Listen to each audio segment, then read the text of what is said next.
હરિઓમ શ્રી રામ અંબરને હું Nita villa Kansara ડાનોર road ઉપાસના કેન્દ્ર.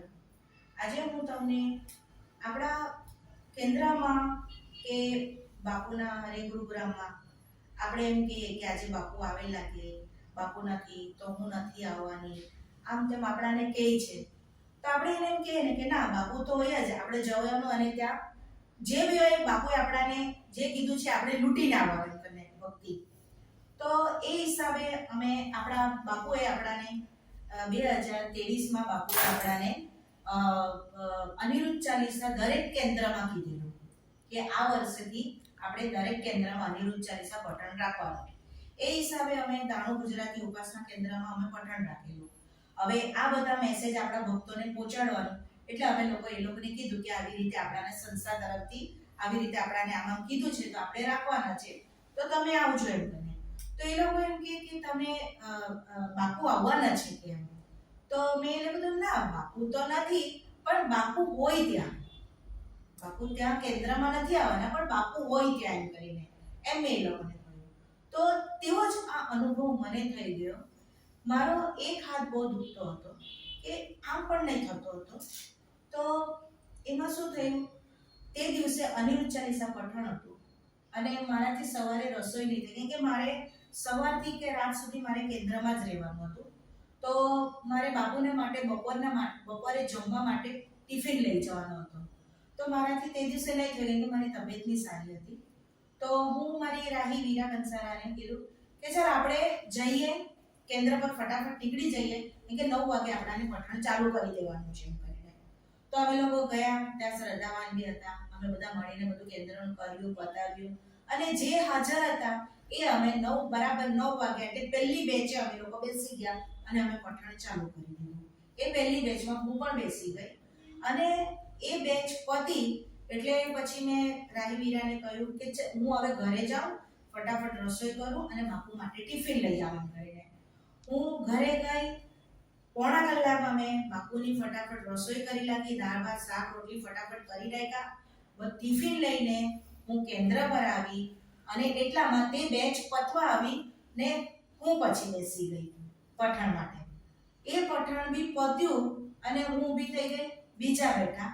એટલામાં મેં કીધું ચાલ હવે બાપુને હું જમાડી દઉં, એટલે 1 વાગી ગયેલો હતો. એટલે મેં બાપુને માટે થાળી પીરસી અને બાપુને ત્યાં જમાડ્યા, થાળી પરોસી અને બાપુને ત્યાં જમાડ્યા. અને આ સાઈડ કે બીજા પઠણમાં મારે બેસવાનું હતું, એટલે પછી હું પણ ફટાફટ જમવા બેઠી. તો આ બાજુ બાપુની માંડણી હતી, બધા ભક્તો બેસેલા અને તે સાઈડ મોઢું કરીને હું જમતી હતી. તો મને જેન્ટ્સનો અવાજ આવ્યો. તો હું ફરીને જોયું તો કોઈ નથી. મને એમ કે મારા મિસ્ટર આવ્યા, યોગેશજી કંસારા બેઠા હશે બોલવા માટે, તો મને એમ કે એનો અવાજ હશે. ફરીને જોયું તો મને કોઈ જેન્ટ્સ મળે જ નહીં. પછી પાછી હું જમવા લાગી. થોડી મને પાછો અવાજ આવ્યો. તો મેં સીમા નાયકને પૂછ્યું, એ બી હા કે મને બી અવાજ આવ્યો. હિરેશભાઈ મીઠાવાલાને બી પૂછ્યું, એ બી બોલ્યા મને બી અવાજ આવ્યો. પણ આ અવાજ પછી એ લોકોને તો નહીં સંભળાતો હતો, પણ આ અવાજ મને કન્ટિન્યુ 1 વાગ્યાથી તે 8:30 પોણા 9 સુધી મને આ અવાજ બાપુનો કન્ટિન્યુ મને અવાજ આવતો હતો. પણ હું જેન્ટ્સનો અવાજ કહું છું, પણ તે રીતસર બાપુનો અવાજ હતો. બાપુનો અવાજ તો હવે આપણાને ખ્યાલ તો આવે જ ને. એ રીતસર બાપુનો અવાજ, બાપુ અમારી સાથે અનિરુદ્ધ ચાલીસા બોલતા હતા. તે હું તમને કહ્યું ને, મારી તબિયતની સારી હતી, તે મારો હાથનો પ્રોબ્લેમ હતો. મને હાથ છે ને મારો આમ બી નહીં થતો હતો, આમ જેમ તેમ હું મારું પોતાનું વાળોળું કે જેમ તેમ કરતી હતી. તો એ અનિરુદ્ધ ચાલીસા પઠન કરતા કરતા મેં બાપુ સાથે સંવાદ કર્યો કે બાપુ મારો હાથ બહુ દુખતો છે.